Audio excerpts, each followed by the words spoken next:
Everyone, good morning সবাইকে। Welcome to my new blog. এই যে দিদি যাবে কলেজের ফেয়ারওয়েলে, তো দিদিকে এখন আমি সাজিয়ে দেবো।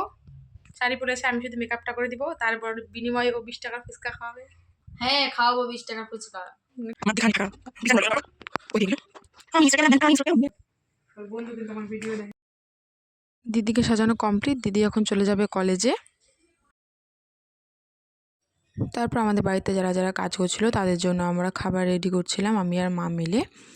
তো তারা আমাদের বাড়ি থেকে অনেকটা দূরে কাজ করছে, তাই তাদের জন্য খাবার পাঠিয়ে দেওয়া হবে। আর এই যে ভাতটাকে আমরা বাড়িতে দিয়ে দিয়েছি, যেহেতু অনেকজন লোক ছিল।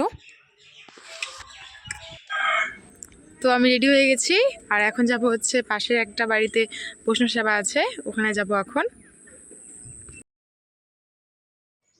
তারপর আমরা খেতে বসে গেছি, খাওয়া শেষ, এখন আমরা যাচ্ছি বাড়ি।